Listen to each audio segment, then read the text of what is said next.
जय मसीह। आज 13 मार्च 2022 तदनुसार 29 फागुन 2078 आइतबार। आज हामी माथिल्लो कोठाबाट हेर्नेछौँ। आजको शीर्षक छ सधैँ प्रभुको उपस्थितिमा। आज हामी परमेश्वरको वचन भजन 139 को 13 देखि 18 सम्म पाठ गर्नेछौँ। किनकि तपाईले नै मेरा भित्रका अङ्ग प्रत्यङ्ग बनाउनु भयो, तपाईले मलाई मेरी आमाको गर्भमा रच्नुभयो। म तपाईको प्रशंसा गर्छु, किनकि म भयानक र अद्भुत रीतिले बनाइएको छु। तपाईका कार्यहरू अद्भुत छन् र त्यो कुरा म पूर्ण रूपले जान्दछु। जब म अदृश्यमा बनिँदै थिएँ, मेरो रचना तपाईबाट लुकेको थिएन। अनि जब म पृथ्वीको गहिराईमा रचिँदै थिएँ, तपाईका आँखाले मेरो नबनिएको शरीरलाई देखे। मेरो निम्ति नियुक्त गरिएको आयु तपाईको पुस्तकमा लेखिएको थियो। त्यसको एउटै कुरा पनि पूर्ण हुन अघि सब लेखिएका थिए।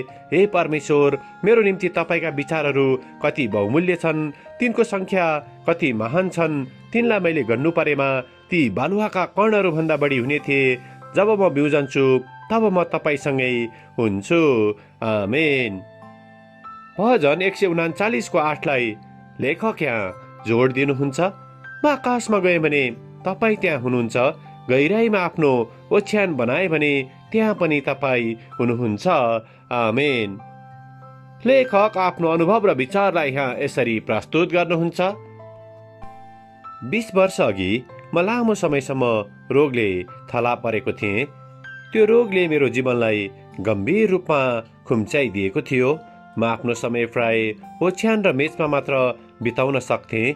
मलाई अति डर लाग्थ्यो र म गहिरो चिन्तामा परेको हुन्थेँ। एक शनिबारको बिहान मेरी श्रीमतीले मेरो डर र आशारहित बातचितलाई अति धैर्यताका साथ सुनिन्। प्रभुले मलाई त्याग्नु भएको अनुभव गरेँ भन्ने कुरा मैले रुँदै मेरी श्रीमतीलाई पोख्दै थिएँ। मेरो भावनामा मलाई प्रभुले त्याग्नु भएको अनुभूति गरे तापनि मेरो विचारले चाहिँ यो कुरालाई पत्याएको थिएन। तिनले भनिन्, तिम्रो साथी माइकललाई किन नबोलाएको त? तिमी निराश हुँदा उसले नै उत्साह दिने गर्दथ्यो। उसले तिम्रो कुरो अवश्य नै सुन्नेछ। पछि त्यो दिन मैले मेरो साथी माइकललाई बोलाएँ। अति उत्साहित हुँदै उसले मलाई भन्यो, ग्रे, आज म बिहानको समुद्रको किनारामा हिँड्दै थिएँ र प्रभुले मेरो हृदयमा नयाँ गीत हालिदिनु भयो। यसो भन्दै उसले गीत पो गाउन थाल्यो। म सधैँ तिम्रो उपस्थितिमा छु, मेरो नजर सधैँ तिमीमै छ। तिमीले यो अनुभव नगरे तापनि म सधैँ तिम्रो उपस्थितिमै छु। मैले पाप विभोर हुँदै भने, माइकल, तिमीलाई थाहा नहोला यो कुरा मेरो निम्ति कति खाँचो थियो भन्ने कुरा। अनि मैले अघि मात्र मेरी श्रीमतीसँग गरिएका दुःखका कुरा माइकललाई पनि सुनाए। अनि माइकलले जवाफमा भन्यो, तिमीले आफ्नो पीडा श्रीमतीलाई पोख्दै गर्दा प्रभुले तिम्रो निम्ति मलाई गीत दिनुभयो। हेर त, प्रभुले तिमीलाई कति धेरै प्रेम गर्नुहुन्छ। त्यो दिन म प्रभुको उपस्थितिमा आनन्दित हुनेछु भन्ने कुरा स्मरण गर्दै मेरो लागि उपयोगी, सफल र बलियो हुनेछ भन्ने कुरा परमेश्वरले मलाई याद गराउनु भयो। आमेन।